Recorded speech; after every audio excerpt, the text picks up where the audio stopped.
Hey guys, welcome back to our next video here. In the last video, we talked about the first step that you've got to take in order to start this guitar journey. So, I'm really excited to share with you this next part. We're going to be talking about that again, except this time we're going amplified. As you've seen there, I had some new sounds, some good volume with the electric guitar here, a lot louder, and got some more personality than the acoustic. But that's not to say the acoustic is wrong. There's no right or wrong.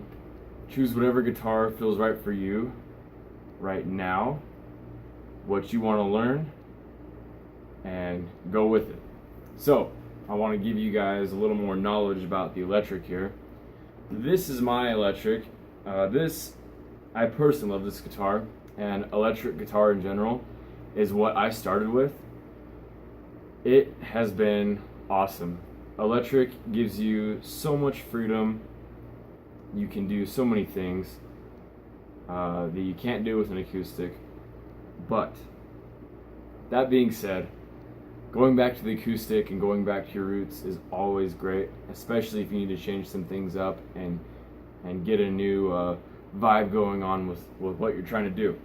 So I tend to switch back and forth lots of times. There was a period where I spent like a year straight just playing the acoustic, and going back to electric, it's made things just a game changer for me. So anyhow, in the acoustic, we had all those simple functions and pieces of hardware that make up the acoustic guitar. And I'm going to show you the similarities that electrics and acoustics share. And I'm also going to share with you some additions that the electric has that the acoustic doesn't.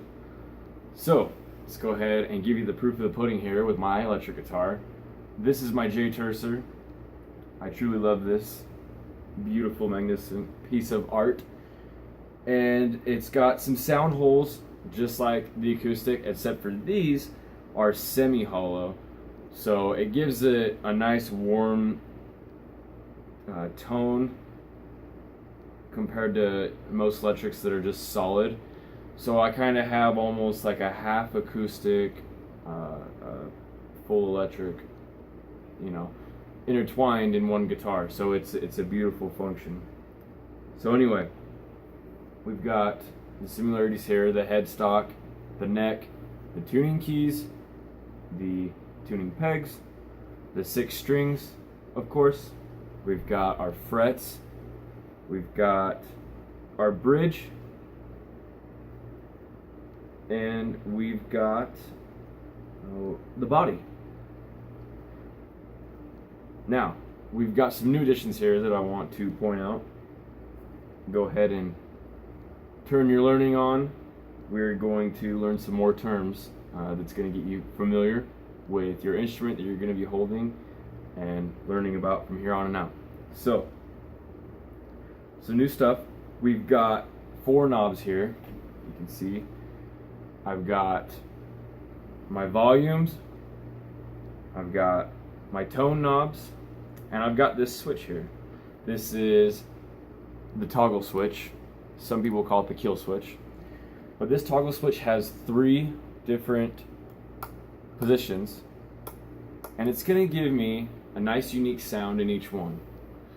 And I'll go ahead and demonstrate that for you as we progress here.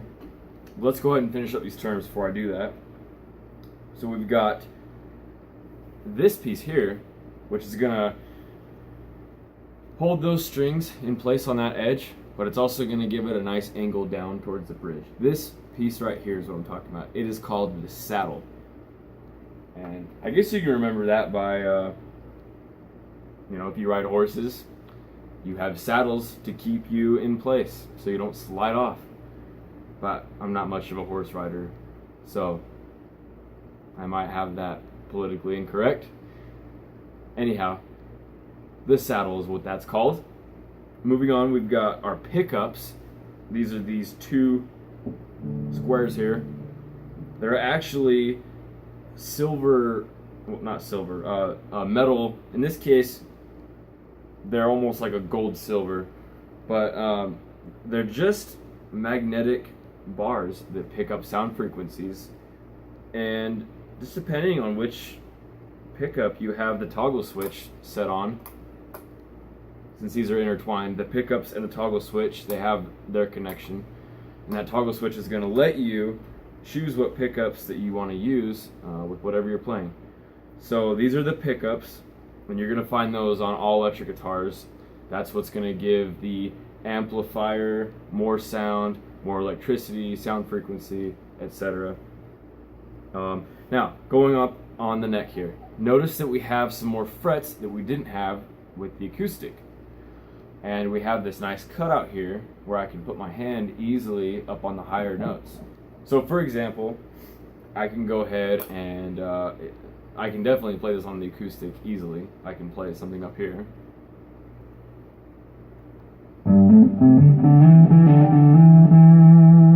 But now what I can do is I can take that same riff and I can move it down to higher notes.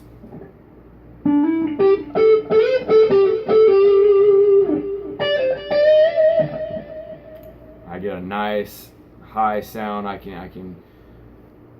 You're gonna find that a lot in guitar solos. You can do a lot of cool things with the electric, with those higher notes and the added frets. So that's that with the electric guitar. We've also got the nut, just like the acoustic. Another similarity there that I didn't point out. Yeah, other than that, that's gonna be the makeup of the electric guitar. There's going to be a lot of differences between, different electric guitars. Lots of brands have added features, and other brands just keep it simple, kind of like this one. You're going to find a lot of guitars that will have a different bridge. Some of them have the whammy bar, so you can do tremolo, pitch adjusting. They use that a lot in, metal and classic rock, and just lots of cool aggressive sounding stuff that's going to give your sound a lot more flexibility. You'll see those. It's just that bar that you can move up and down with your hand right here. And also some are going to have pick guards. That's a little plate that kind of runs along the bottom of the body here under your strumming hand. It's going to run along the bottom of the body towards the volume knobs and the switch here. And it's just a plate that's going to keep your pick, or like whatever is interfering with this part of your body, it's just going to keep your guitar protected if you have the pick guard. This one obviously doesn't. It just has the volume knobs, the switch, and the saddle with the pickups. I've had people call these F-holes. I don't know if that's right or not, but they're just sound holes that give this guitar a nice semi-acoustic vibe. So go ahead, and I wanted to demonstrate with you just the one last function here. That was the toggle switch. Let me show you what happens when I have it in just the regular position. So I'm going to be able to, I can play just something regular. Let's just do some chords here.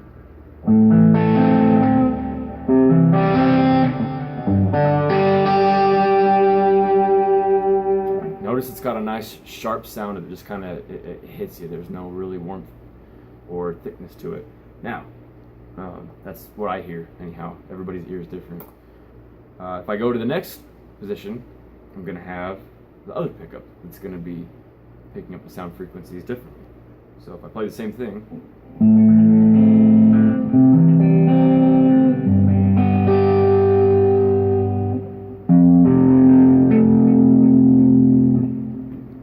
you're going to hear a little more warmth, a nice thicker kind of vibe to it. Now if I play in the last position, this is actually a position I use quite frequently where I'm playing lots of bluesy stuff that brings up the drama of the music that I'm playing, if you will. So let's go ahead and hear what that sounds like.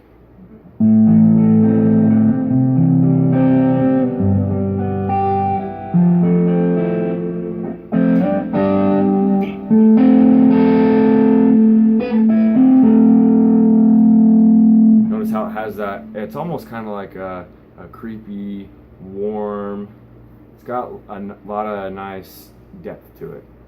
So that's your part 2 of the first single step we are taking on this journey together, getting familiar with the electric and the acoustic guitar both, going amplified in this version. This was a blast to share with you guys. Thank you so much. Like, comment, subscribe if you found any of this to be helpful to your situation. Thank you so much.